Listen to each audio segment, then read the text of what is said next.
انسانی تاریخ میں اجتماعیت کے دو ادارے وجود میں آئے، ایک ہے سماج معاشرہ اور ایک ہے ریاست۔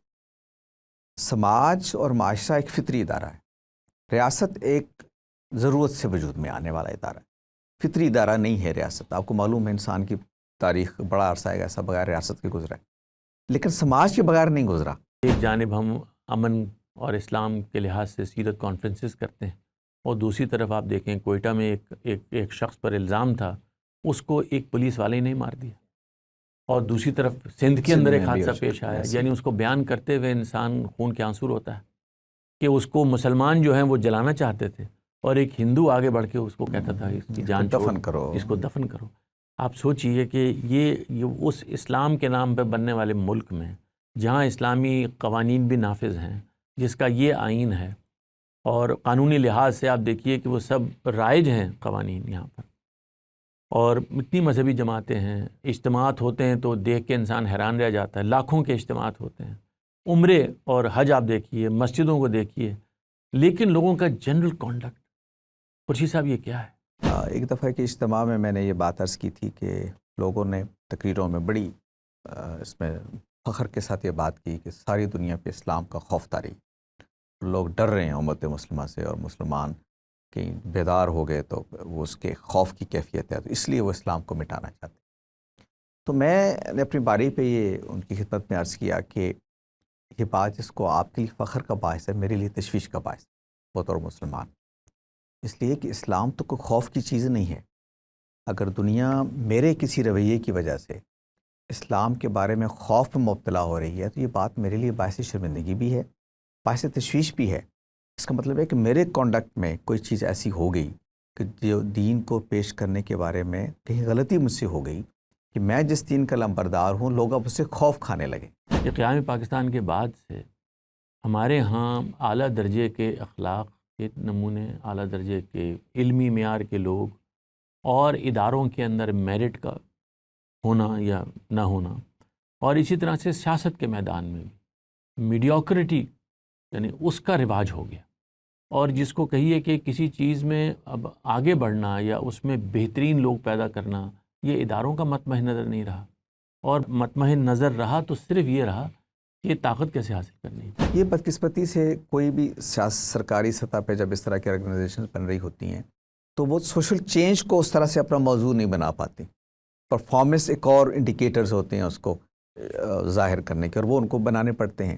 سوشل چینج تو اسی لیے میں یہ عرض کرتا ہوں کہ یہ ریاستوں کا کام نہیں ہوتا، یہ بیانیے بنانا یہ ریاستوں کی چیزیں نہیں، یہ سرکاری کرنے کا کام نہیں ہے، یہ تو اسکالرز کا کام یہ ہے، اسکالرز کا اور سماجی سطح پہ کرنے کا کام ہے۔ سماجی تبدیلی آپ جانتے ہیں کہ وہ کوئی ٹائم اس میں نہیں ہوتی کہ سال کے اندر آپ نے یہ نتیجے دکھائے یا 1.5 سال کے اندر آپ نے نتیجے دکھانے، وہ تو ایک مسلسل عمل ہے۔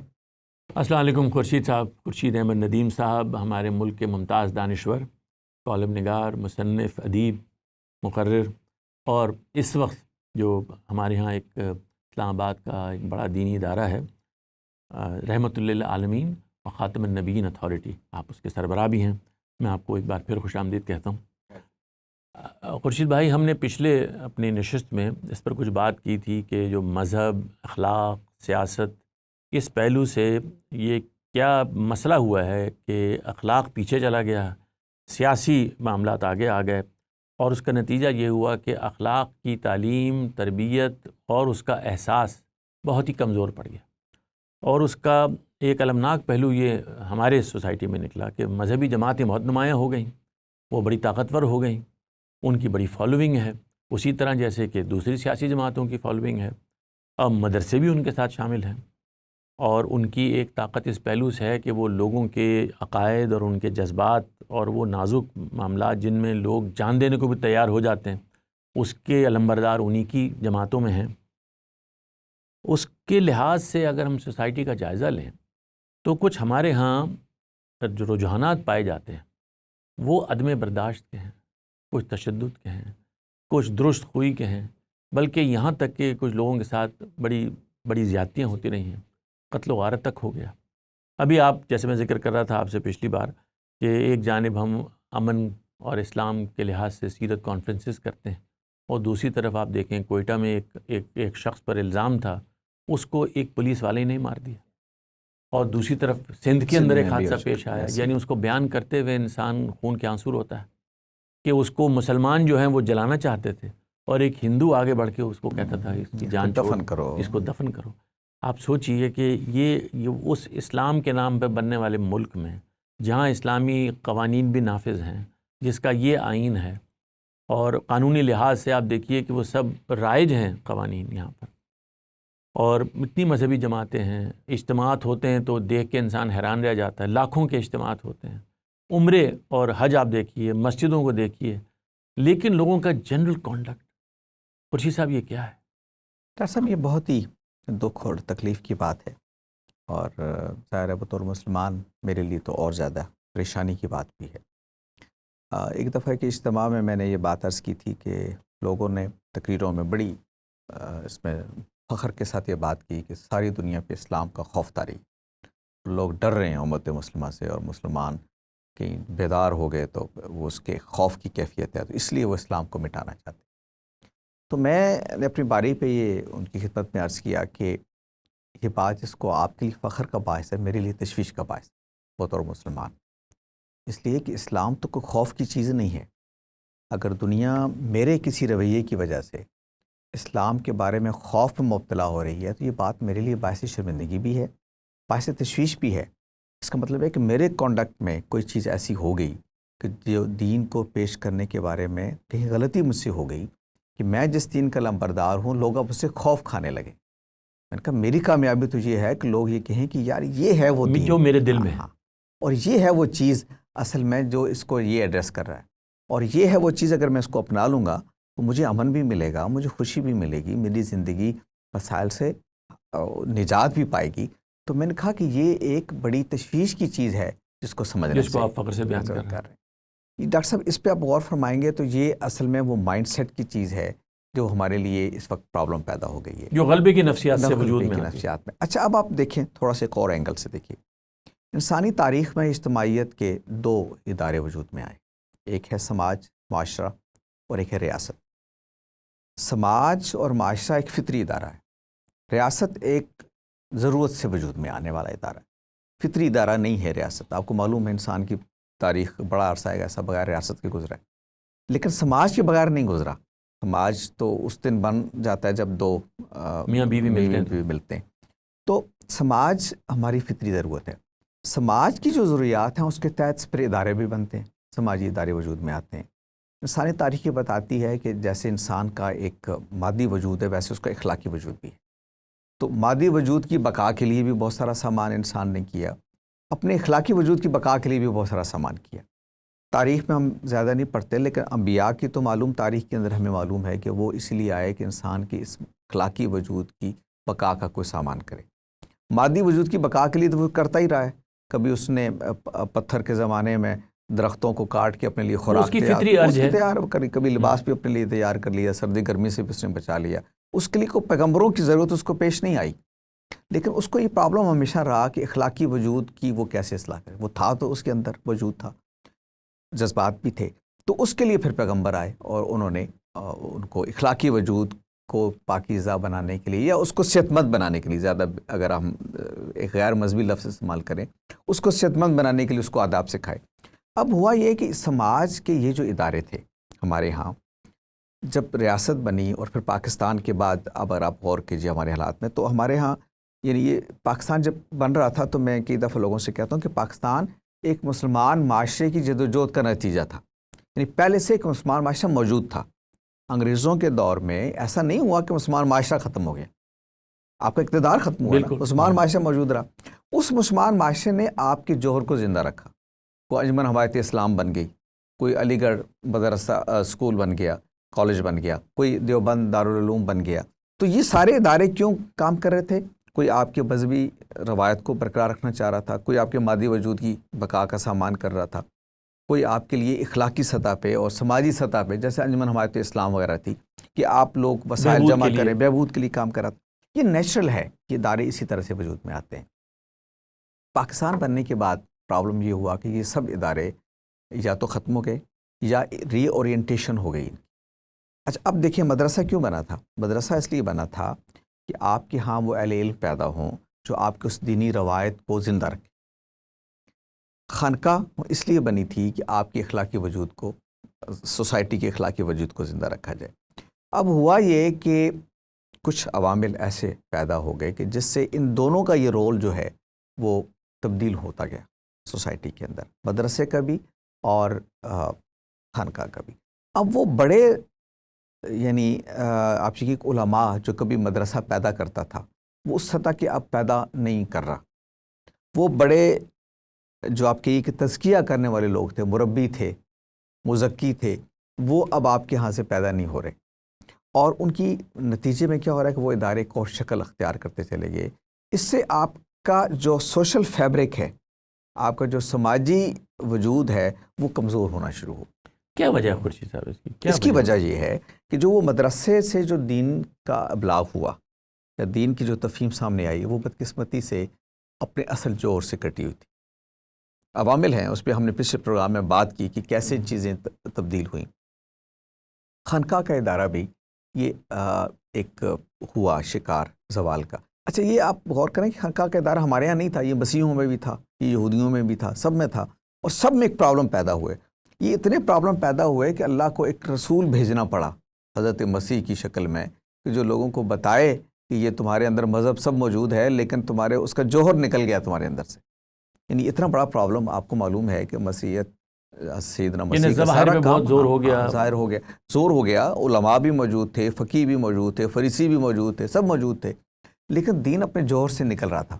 تو اللہ نے ایک پیغمبر بھیجا اور انہوں نے آ کے بتایا کہ یہ دیکھو تمہارے ہاں ایک پرابلم پیدا ہو گیا۔ آپ کو معلوم ہے سارا بائبل سیدنا مسیح کے سارے خطبات اسی پر ہیں کہ کیسے مذہبی طبقے کے اندر اور مذہب کے تصورات میں پرابلم پیدا ہو گئی۔ اچھا، مسلمان معاشرے میں یہ ہے کہ چونکہ رسالت میں آپ صلی اللہ علیہ وسلم اللہ کے آخری پیغمبر اور نبی ہیں، آپ کے بات و نبوت کا دائرہ نہیں ہونا۔ اب یہ علماء کی ذمہ داری تھی، جیسے قرآن مجید نے بھی کہا تھا کہ آپ کچھ لوگ اس کے لیے نکلیں۔ وہ جو نکلے یا جو انہوں نے اپنی ترجیحات میں یہ کہوں کہ بدل دی، وہ دین پہ جو غور و فکر ہونا چاہیے تھا وہ اس طرح سے نہیں ہو پایا، اور وہ جو ٹریڈیشن ہونی چاہیے تھی، آگے بڑھنی چاہیے تھی، اس طرح سے نہیں بڑھ پائی۔ اور پھر اس کے نتیجے میں یہ ہوا کہ آپ کے ہاں مذہب ایک خاص تبدیلی سے گزرتے ہوئے پاور کے ساتھ وابستہ ہو گیا۔ اب جو مذہبی تعبیرات سامنے آنے لگیں، اس کے اندر وہ پاور کا ایلیمنٹ داخل ہو گیا۔ یہ جو تشدد ہے نا، تشدد ہمیشہ پاور کی سٹرگل کے نتیجے میں جنم لیتا ہے۔ آپ کہتے ہیں کہ میری بات مانی جائے، میں کہتا ہوں میری بات مانی جائے، اور میں بزور اپنی بات منوانا چاہتا ہوں، آپ بزور اپنی بات منوانا چاہتے ہیں۔ اس سے کیا ہوگا؟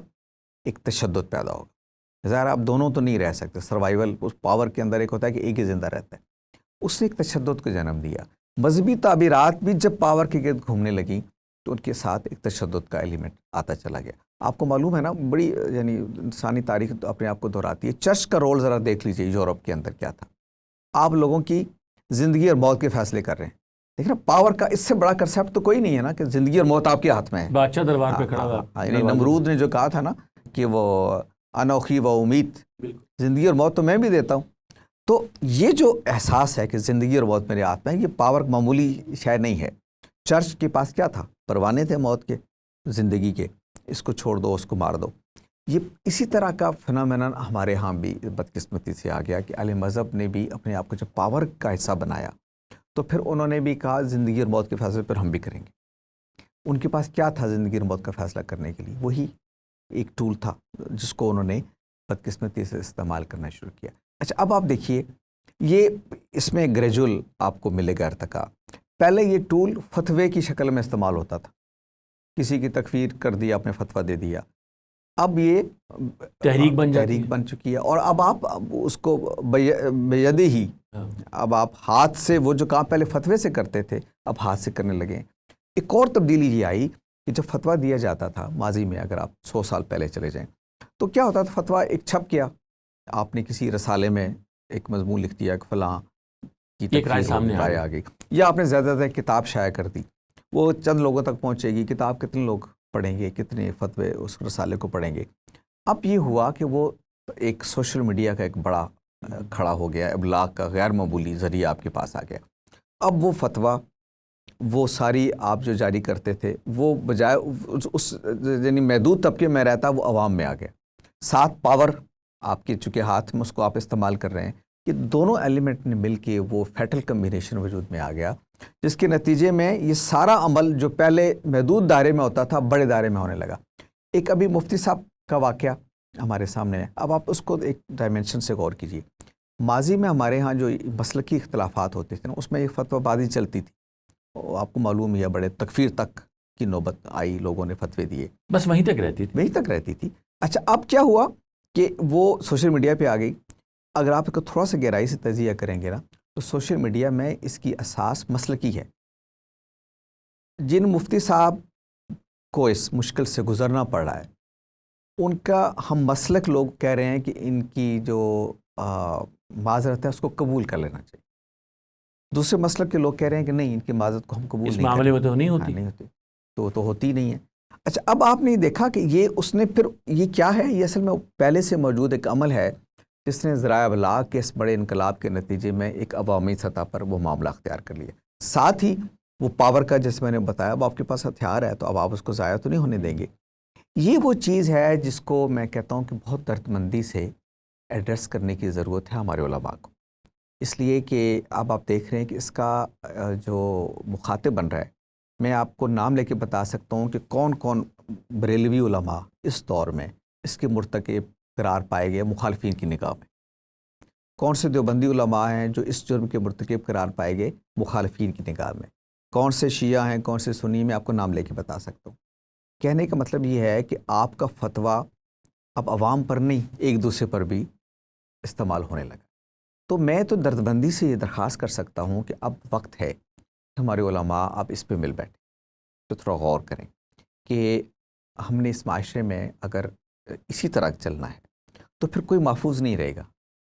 دیکھیں نا، اب آپ تھوڑے دیر، ڈاکٹر صاحب ہم بھی دین کے طالب علم ہیں، دین کا تھوڑا بہت فہم رکھنے والا آدمی، کیا آپ سوچ سکتے ہیں کہ نبی صلی اللہ علیہ وسلم کی شان میں کوئی ایسی چیز وہ سوال ہی پیدا نہیں دانستہ کر سکتا ہے؟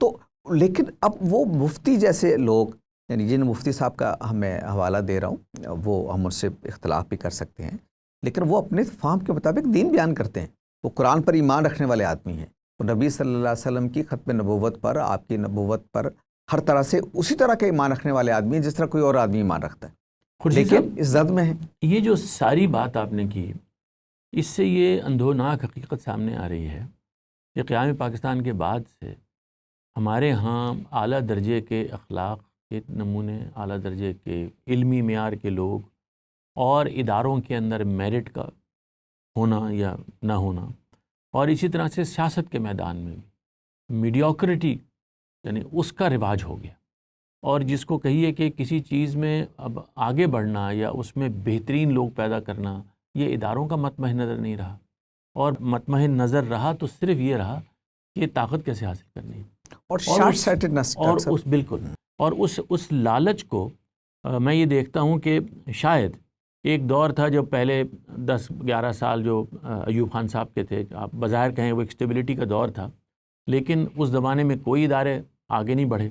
تو جب سے یہ عوامی سیاست کا دور شروع ہوا اور الیکشن آنے شروع ہوئے ہیں، تو لوگوں کو، جس کو آپ نے کہا نا کہ ایک حب عاجلہ، وہ ذرا جلدی سے نتیجہ جلد سے کچھ ہاں، نتیجہ نکلے، حاصل کر لیں، ہاں، کچھ فائدہ حاصل کر لیں، تو یہ یعنی میرٹ کے نہ ہونے نے جلد نتیجہ حاصل کرنے کے لیے ملک کے لیے، قوم کے لیے، اپنے لیے بھی کوئی لانگ ٹرم کوئی منصوبہ بندی، یہ سب چیزیں اثر انداز ہوئی ہیں آج اس درجے میں کہ جو مذہبی جماعتیں ہیں یا ہمارا مذہبی جو عالم ہے، وہ اصل میں اپنی وقت کھو بیٹھا ہے، کے نتیجے میں عام لوگ توجہ ہی نہیں دیتے ان کی طرف۔ وہ جو اقبال نے کہا تھا نا کہ وہ کیا گردوں تھا اس کا ہے تو ٹوٹا ہوا تارا، یہ اس نے مسلم نوجوان کو انہوں نے توجہ دلائی کہ تم کس بڑی وراثت کے مالک تھے۔ میں کہتا ہوں ہمارے علماء کو اس پہ غور کرنا چاہیے کہ ان کا منصب اس سے کہیں بڑا تھا روایت کے اندر۔ ابو حنیفہ جس منصب پہ فائز تھے وہ معمولی منصب نہیں تھا، لوگ امام مالک جس منصب پہ فائز تھے، علمی اور دینی ادارے کے سربراہ ہیں، آپ اسلام آباد میں بیٹھے ہیں اور وہاں پر آپ دیکھتے ہیں کہ باقی بھی بڑے آئینی ادارے موجود ہیں، وہاں پر اسلامی یونیورسٹی ہے، وہاں پر جو ہمارا وہ ادارہ ہے اسلامی نظریاتی کونسل ہے، وفاقی شرعی عدالت ہیں، یہ سب ادارے موجود ہیں وہاں پر۔ تو وہاں پر کوئی سوچ پائی جاتی ہے ان معاملات کو ایڈریس کرنے کی؟ آپ دیکھتے ہیں کسی جگہ اس ملک میں اس سیریسنس کے ساتھ، ہمارے ہاں اس کنسرن کے ساتھ کوئی سوچ رہا ہے؟ ڈاکٹر صاحب بات کرتے ہوئے تو لوگ آپ کو ملیں گے، لیکن یہ بات کہ جب سلوشن اور حل کی طرف جب آتے ہیں لوگ تو وہ شارٹ سائٹڈنس، مثلا میں ایک منصب پر ہوں، فرض کریے قومی رحمۃ اللہ عالمین مخاطب نبیین اتھارٹی میرے ذمہ داری ہے، تو میری جو توجہ ہے وہ یہ ہے کہ میں کوئی پرفارمنس دکھا دوں، اپنے دور کے اپنے اندر دکھا دوں، اور میں ایک جس کو رپورٹ کہتے ہیں نا، ایک پیش کر سکوں، میں نے 4 کانفرنسیں کروا دی، میں نے 20 سیمینار کروا دی، اور اس سے پتہ چلے کہ میں بڑا کام کیا میں نے۔ یہ بدقسمتی سے کوئی بھی سرکاری سطح پہ جب اس طرح کی آرگنائزیشن بن رہی ہوتی ہیں تو وہ سوشل چینج کو اس طرح سے اپنا موضوع نہیں بنا پاتی۔ پرفارمنس ایک اور انڈیکیٹرز ہوتے ہیں اس کو ظاہر کرنے کے، اور وہ ان کو بنانے پڑتے ہیں۔ سوشل چینج تو اسی لیے میں یہ عرض کرتا ہوں کہ یہ ریاستوں کا کام نہیں ہوتا، یہ بیانیے بنانا، یہ ریاستوں کی چیزیں نہیں، یہ سرکاری کرنے کا کام نہیں ہے، یہ تو اسکالرز کا کام یہ ہے۔ اسکالرز کا اور سماجی سطح پہ کرنے کا کام ہے۔ سماجی تبدیلی آپ جانتے ہیں کہ وہ کوئی ٹائم اس میں نہیں ہوتی کہ سال کے اندر آپ نے یہ نتیجے دکھائے یا 1.5 سال کے اندر آپ نے نتیجے دکھانے ہیں، وہ تو ایک مسلسل عمل ہے۔ حکومتیں کیا کرتی ہیں، ان کو تو 5 سال بعد عوام کے پاس پھر جانا ہے، 5 سال وہ کی کانٹیکس میں پالیسیز بنا رہی ہوتی ہیں، نتیجے ان کو لینے ہوتے ہیں، کیونکہ 5 سال بعد عوام کو بتانا ہے ہم نے یہ کمال کیا، یہ کر دیا۔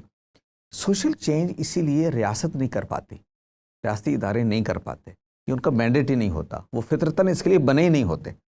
ان کا کام تو صرف اتنا ہوتا ہے کہ وہ سماج کے اندر جو فکری لہریں اٹھ رہی ہیں، جو چیزیں اس طرح کی سماجی عمل آگے بڑھ رہا ہے، اس کو بس ریگولیٹ کرتے چلے جائیں۔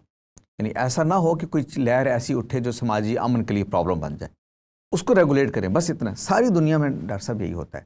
آپ کو معلوم ہے سوائے 3 ممالک ہیں میرے خیال مسلم دنیا کے، ایک پاکستان، ایک افغانستان اور ایک ایران، جہاں پہ مذہب براہ راست ریاستی اداروں کے توسط سے سوسائٹی میں پیش کیا جاتا ہے، ورنہ اس کے علاوہ ہر جگہ مذہب جو ہے وہ عوام کی طرف سے، سوسائٹی کی طرف سے، سوشل انسٹیٹیوشن کی طرف سے آ رہا ہوتا ہے۔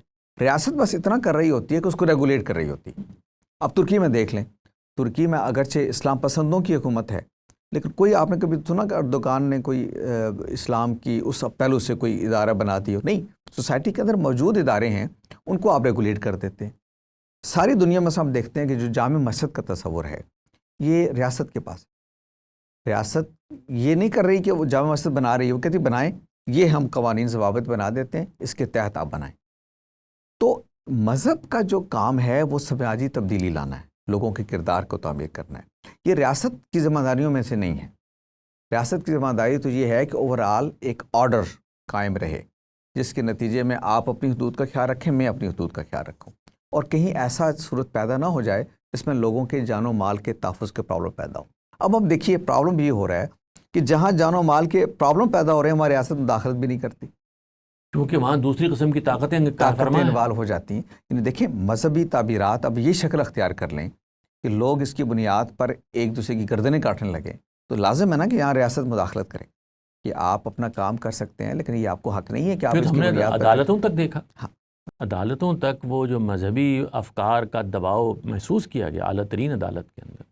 یعنی ہمارے ہاں ڈائلاگ کی فضا نہیں رہی، اختلاف رائے کو برداشت کرنے کی، اور اقلیتوں کے لیے جو ضروری حقوق ہیں ان کے تحفظ کے لیے بالکل ہم یہ دیکھتے ہیں کہ وہاں ایک خوف ہے، جیسے آپ نے لفظ استعمال کیا اس سے پہلے، کہ ہماری ایک دھاک ہے، تو یہ تو ہوگا ہمارے اصول کے مطابق، ہماری انڈرسٹینڈنگ کے مطابق۔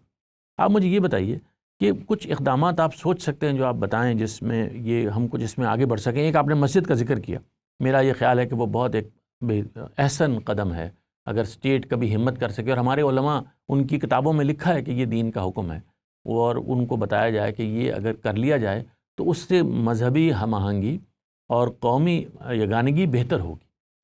ڈاکٹر صاحب میں آپ کو بتاؤں کہ میرا جو ذاتی تھوڑا بہت علم اور مطالعہ ہے وہ یہ بتاتا ہے کہ اس وقت دنیا میں اگر کوئی مسلمان معاشرہ ایسا ہے کہ جس کو آپ اپنے لیے ایک مثال بنا سکتے ہیں یا جس کی طرف دیکھ سکتے ہیں، وہ انڈونیشیا ہے۔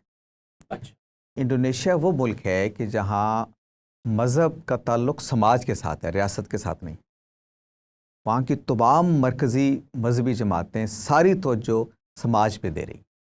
میں آپ سے عرض کروں کہ وہاں کی سب سے بڑی جماعت نہضت العلماء ہے، انڈونیشیا کی آبادی میں 85% تناسب جو ہے وہ مسلمانوں کا ہے، اس میں 65% لوگ نہضت العلماء کے ساتھ وابستہ ہیں، اور دوسری بڑی تنظیم محمدیہ ہے۔ مجھے 1 سے زائد بار انڈونیشیا جانے کا موقع ملا، ان کو دیکھنے کا، قریب سے جاننے کا موقع ملا۔ نہضت العلماء کبھی سیاست کیا کرتی تھی، محمدیہ والے بھی سیاست کیا کرتے تھے۔ آپ کو یاد ہوگا ایک معشومی نام سے ایک مذہبی اتحاد بھی بنا تھا، ایک سیاسی اتحاد بنا تھا جس کے اندر یہ سارے لوگ موجود تھے، لیکن اس کے بعد انہوں نے یہ باقاعدہ اعتراف کیا کہ ہمارے کرنے کا کام سیاسی نہیں ہے، ہمارے کرنے کا کام سماجی ہے۔ ملک کے اندر دینی تعلیمی اداروں کی ایک اتنی بڑی چین ہے نہضت العلماء کی کہ میں آپ سے یعنی آپ کو حیرت ہوگی کہ اتنی بڑی چین ہے۔ خواتین کی تربیت کے اتنے بڑے ادارے ہیں ان کے، میں ایک مثال آپ کو شیئر کرتا ہوں، میں کئی دفعہ سوچتا ہوں کہ کاش ہم پاکستان میں یہ کر سکیں۔ نہضت العلماء کا خواتین کا شعبہ المسلمات کے نام سے، وہ یہ کرتے ہیں کہ وہ بچیاں جو نوجوان ہو جاتی ہیں، شادی کی عمر کو پہنچتی ہیں، ان کے لیے کورسز کا اہتمام کرتی ہیں کہ اب آپ زندگی کے ایک خاص مرحلے میں داخل ہونے جا رہے ہیں، آپ کے ہاں یہ جسمانی تبدیلیاں آنے والی ہیں، آپ کے یہاں یہ نفسیاتی تبدیلیاں آنے والی ہیں، اب آپ کے لیگل رائٹس اب یہ ہونے والے ہیں، یہ آپ کے ہاں سماجی ماحول آپ کا بدلنے والا ہے، اب آپ اپنے آپ کو اس کے لیے تیار کر لیجیے۔ آپ کا دین آپ سے یہ کہتا ہے، آپ کا اخلاق آپ سے یہ کہتا ہے، بھی بتائے جاتے ہیں، حقوق بتائے جا رہے ہیں، فرائض بتائے جاتے ہیں، ان کو پوری طرح سے تیار کیا جاتا ہے۔ آپ کا خاندانی نظام، میں اپنی بات کروں، پاکستان کی بات کروں، شدید بحران کا شکار ہے خاندانی نظام۔ کس وجہ سے؟ تربیت نہیں۔ بچی جو جا رہی ہے اس کو نہیں معلوم، وہ پہلے سے یہ فرض کیے بیٹھی ہے کہ وہاں ساس کے نام کا ایک ولن پہلے سے موجود ہے، اور وہ جو ساس بیٹھی ہوئی ہے وہ پہلے سے اس خیال سے بیٹھی ہوئی ہے کہ ایک ولن اب آنے والا ہے۔ ایک مائنڈ سیٹ ہے نا، ہماری سماجی پوری روایت ہے اس کے اندر سے، اس کے پھر جو نتائج نکلتے ہیں۔ اچھا، بچیوں کو کوئی ایجوکیٹ نہیں کیا جاتا کہ وہ اب ایک ازواجی زندگی کے آداب کیا ہیں، اس میں کیا تبدیلیاں آپ کو آنے والی ہیں، اس لیے ان کے پاس بہت ساری چیزیں، وہ جس کو انگریزی میں کہتے ہیں کہ جمپ ان ڈارکنیس، کہ آپ نے اندھیرے میں چھلانگ لگا دی ہے۔ اب آپ کے ساتھ جو بھی ہو رہا ہے، نہ آپ کو اس کی تفہیم ہے پہلے سے، اس کے لیے کتنے نفسیاتی مسائل پیدا ہو رہے ہیں، کتنے سماجی مسائل پیدا ہو رہے ہیں، کچھ پتہ نہیں ہے۔ تو وہاں کی مذہبی جماعتیں یہ کام کرتی ہیں کہ بچیوں کو تیار کریں کہ آپ ایک سماجی عمل سے گزرنے والے ہیں۔ اچھا، پھر میں آپ کو بتاؤں کہ وہاں بچیاں بہت بڑی تعداد میں جاب کر رہی ہوتی ہیں، کام کر رہی ہیں، اسکارف پہنے ہوئے ہیں، اپنی مرضی سے جو لباس وہ اسلامی لباس اپنے حساب سے وہ سمجھتی ہیں اپنی روایت کے اندر سے۔ اتنے بڑے سماجی ادارے ہیں ڈاکٹر صاحب کہ اس کے اندر کوئی یعنی ان کا پروٹیکٹڈ ہے، ان کا اسلامی تہذیبی کلچر پورا۔ خورشید صاحب یہ بتائیے کہ وہاں پر جو مسائل ہمارے یہاں پیدا ہو جاتے ہیں مذہبی بنیادوں پر، وہ وہاں پیدا نہیں پیدا ہوتے؟ کیوں نہیں پیدا؟ صرف ایک دفعہ پیدا ہوا، وہ ایک آپ کو یاد ہوگا بالی میں ایک دھماکہ ہوا، جی اور کچھ لوگ اس میں ایک پیدا ہوئے، وہ وہاں اس معاملے میں قانون بہت سخت تھا، انہوں نے ان کو سزا دی، اور اس کے بعد کوئی دوسرا واقعہ نہیں ہوا۔ یعنی بالی میں ایک واقعہ یعنی قانون کو ہاتھ میں قانون میں نہیں، یعنی وہ بالکل اس کا ڈومین الگ ہے، اور اس میں آپ کو بتاؤں کہ کوئی علماء مداخلت نہیں کرتے، مذہبی جماعتیں مداخلت نہیں کرتی، وہ یہ کہتی ہیں کہ لیکن کیا علماء وہاں پر حکمرانوں کو مشورہ دیتے ہیں؟ مشورہ دیتے ہیں، بالکل، دین اخلاق کے پہلو سے۔ بلکہ میں آپ کو ایک مثال دوں، میں ان سے ملا بھی، عبدالرحمن واحد انڈونیشیا کے صدر رہے ہیں، آپ نے نام سنا ہوگا جیسے عبدالرحمن واحد سے میں ملا۔ عبدالرحمن واحد نہضت العلماء کے سربراہ ہیں، ان کا پورا خاندان علماء کا خاندان ہے، ان کے دادا عالم تھے، ان کے والد عالم تھے، وہ خود عالم تھے، ان کے بھائی عالم ہیں۔ وہ صرف اپنی ذاتی وجاہت کی وجہ سے ملک کے صدر بھی بن گئے، یعنی وہ نہضت العلماء کی نمائندے کی وجہ سے نہیں صدر بنے، اس لیے کہ نہضت العلماء سیاست میں حصہ نہیں لیتی، لیکن وہ کہتی ہے کہ ان کے افراد اگر جو سیاست کرنا چاہتے ہیں کریں ہمیں، لیکن وہ جماعت کے نمائندے کے طور پر نہیں، اپنی انفرادی حیثیت میں وہ ملک کے صدر بھی رہے۔ اور وہ آپ کو حیرت ہوگی کہ وہ ایک سیکولر ریاست کے شدید حامی ہیں، ایک عالم علماء کی خاندان کا آدمی، انہوں نے بغداد سے پڑھا، وہ باہر اسلامی دنیا سے بہت دین کا علم رکھنے والے لوگ ہیں، صوفیانہ روایت کو بھی قبول کرتے ہیں، لیکن وہ یہ اس بات کو شدید وہ کہتے ہیں اس کا تحفظ کریں گے ہم کہ ریاست کو مذہب کے معاملات میں نہیں آنا چاہیے، مذہب سماج کا مسئلہ ہے اور یہ ہم کریں گے۔ ان کے وسائل بھی بہت ہیں، سماج ان کو وسائل فراہم کرتا ہے، ان کے اتنے بڑے بڑے اور خوبصورت عمارتیں، ادارے ہیں ان کے۔ خورشید صاحب، اس سے پہلے کہ ہم اس کو وائنڈ اپ کریں، اس پر ضرور تبصرہ فرمائیے کہ یہ جو ہمارے ہاں اسٹیٹ لیول کے اوپر، جیسے آپ نے کہا کہ پاکستان میں بہت نمایاں ہے مذہب کا دخل، اور اسٹیٹ کے انسٹیٹیوشن جو ہیں ان کو لے کے کھڑے رہتے ہیں اور وہ مسائل ابھرتے رہتے ہیں، تو ہمارے ہاں علماء اسٹیٹ سے ان چیزوں میں مداخلت کے لیے اور یہ اپنی مداخلت کو جائز قرار دینے کے لیے ہر وقت مصروف رہتے ہیں۔ تو یہ جو جو اجتماعیت کے لیے اسلام کے اصول ہیں یہ اگر سماج میں لانے ہوں، جو ظاہر دین کا تقاضا بھی ہے، تو پھر تو ہم اس کو سیکولر اسٹیٹ نہیں کہہ سکتے. یعنی اس کے لیے وہاں ملیشیا کا کیا ماڈل ہے یا آپ کا کیا مشورہ ہے؟ دیکھیے سیکولرزم، ہم تھوڑی دیر اصطلاح سے تھوڑی دیر نکل جائیے کہ اصطلاح پرابلم پیدا کرتی ہے. اصل بنیادی سوال ہے مذہب اور ریاست کا باہمی تعلق کیا ہونا چاہیے، اس کو ہم نے دیکھنا ہے. کچھ چیزیں تو آپ کیا ہو گئیں، اب آپ واپس نہیں لے جا سکتے. میں نے پچھلے پروگرام میں بھی آپ کی خدمت میں عرض کیا تھا کہ ریاست کے جو فنکشنز ہیں وہ ڈیفائنڈ ہیں. وہ کوئی بھی فنکشن، کوئی بھی ریاست ہوگی، سیاست بس اپنے آپ کو ان تک خاص رکھے. آپ کوئی قانون سازی فرض کرتے ہیں اور اس میں کوئی مسئلہ درپیش ہوتا ہے کہ جس میں کوئی دین کی تفہیم آتی ہے، تو آپ کے پاس ایک اسلامی نظریاتی کونسل کا ایک ادارہ موجود ہے، اس سے رائے لیں. مثلا زکاتی کا مسئلہ ہے، زکوٰۃ کا مسئلہ، جی اس کو اسلامی نظریاتی کونسل سے رائے لیں. اس کو آپ، میں کہتا ہوں رائے میں صحیح اور غلط کی بات نہیں کر رہا، اس کو آپ نافذ کر دیتے ہیں. لیکن سوسائٹی اس پہ بحث کر رہی ہے، سوسائٹی اس پہ ایک رائے دے رہی ہے، وہ اس رائے پہ آراء بدل بھی رہی ہیں. ممکن ہے ایک سال بعد ریاست کو خیال ہو کہ یہ پالیسی جو ہے وہ ٹھیک نہیں تھی، وہ دوسری رائے لے سکتی ہے. اسلامی نظریاتی کونسل بھی آپ کو معلوم ہے 3 سال بعد تبدیل ہوتی رہتی ہے. یہ کام وہ اپنے آپ کو اس حد تک رکھیں. علماء جو ہیں وہ اپنے آپ کو اس حد تک رکھیں کہ وہ سوسائٹی کی اخلاقی تربیت اور اس کے دینی تشخص اور اسلامی تہذیب کے اس کے لیے جو دعوت کا منصب ہے وہ ادا کریں کہ لوگ اس کے بارے میں حساس ہوں. باقی دیکھیں کیا میرٹ پہ کام نہیں ہونے چاہیے. ریاست کا کام ہے کہ میرٹ پہ کام کروائے، میرٹ پہ لوگوں کو رکھے. سارے عوامل جو ہیں اس میں کوئی مذہب کے نہ علماء کی ضرورت ہے نہ کسی مذہبی چیزوں کی ضرورت ہے. 99% چیزیں وہ ہیں جو ہر سٹیٹ میں ایک ہی طرح ہونی ہیں اور لوگوں کی وہی ضرورت ہے. اور یہ ہو کیوں نہیں پاتی؟ اس لیے کہ ہمارے اخلاقی وجود کا تزکیہ نہیں ہوا ہوا. میں جس منصب پہ بیٹھا ہوا ہوں میرے پاس قانون موجود ہے کہ ہر چیز میرٹ پہ ہونی چاہیے، لیکن چونکہ میرا تزکیہ نہیں ہوا ہوا لہٰذا میں بے انصافی کرتا ہوں، وہ کروں وہ قانون اس تبدیلی میں کوئی میرٹ رول کی نہیں دھجیاں ادا اڑا کرتا. دیتا ہوں. تو علماء کا جو فطری کام ہے وہ سوسائٹی میں کریں، اور ان کا منصب سیاستدانوں سے بہت بڑا منصب ہے. وہ ایک طرح سے آپ یوں سمجھیے کہ شہادت علی الناس کی جو ذمہ داری ہے وہ پوری امت کی طرف سے وہ گویا اس کو ادا کر رہے ہیں کہ لوگوں کو بتائیں صحیح بات کیا ہے. اگر اس پہ رہیں، میں ایک مثال آپ کو دوں، ہمارے یہاں مولانا ظفر احمد انصاری ہوا کرتے تھے. جی صحیح، مشہور آدمی تھے. مشہور آدمی تھے. ان کا احترام ہر آدمی کرتا تھا. بھٹو صاحب جیسا جو ذرا وہ سیکولر آدمی تھے، وہ اپنے آپ کو کہتے بھی تھے، لیکن جن لوگوں کا سب سے زیادہ وہ احترام کرتے تھے ان میں مولانا ظفر احمد انصاری بھی تھے. حالانکہ وہ عالم دین تھے. اور وجہ کیا تھی کہ وہ ان کو جا کے ان سے مشورے بھی لیتے تھے، ان کو مشورے بھی وہ دیتے تھے. سیاست میں کبھی مذہبی لوگوں سے گفتگو کرنے ہو تو بھٹو صاحب ان سے کہتے تھے کہ ہماری بات مولانا مودودی سے کروا دیں، فلاں سے کروا دیں. وہ کرواتے تھے. ایک جو کہتے ہیں نا سالس بالخیر کا کردار ہے وہ ادا کرتے تھے. اس لیے کہ ان کا اپنا کوئی سٹیک نہیں، کوئی لینا نہیں تھا، ان کا کوئی مفاد، کوئی سرکاری چیز وہ نہیں لیتے، کوئی منصب نہیں لیتے. ان کو حالانکہ پیشکشیں بھی ہوئیں، وہ نہیں لیتے تھے. اس کے نتیجے میں ان کو جو وقار ملتا تھا وہ شاید وزیر ہو کے وہ کام نہیں کروا سکتے تھے جو بغیر وزیر ہو کے کروا سکتے. یہ چیز اب کم و بیش ختم ہو گئی. اس کی وجہ یہ ہے کہ جب آپ اقتدار کی سیاست میں ہوتے ہیں، فریق بھی ہوتے ہیں، اور آپ کے ہاتھ میں کشکول ہوتا ہے. آپ کوئی چیز مطالبہ کر رہے ہوتے ہیں، کوئی چیز چاہ رہے ہوتے ہیں، اس کے نتیجے میں اصل میں دین آخرت ختم ہو جاتا ہے. آپ تو دنیا کے طالب ہیں، تو وہ پھر دوسرا فریق بھی آپ کو اسی طرح سے ڈیل کر رہا ہوتا ہے. بالکل صحیح. خورشید صاحب، میں آپ کا تہہ دل سے شکر گزار ہوں کہ آپ تشریف لائے المورد میں، آپ نے گفتگو کی، اور میں چاہوں گا کہ آپ آتے رہیں. جیسے آپ نے کہا کہ کچھ باتیں ہیں جو ابھی نہیں کی جا سکتی، وہ بھی ہم آپ سے جی ضرور. آپ کا بہت شکریہ. خدا حافظ.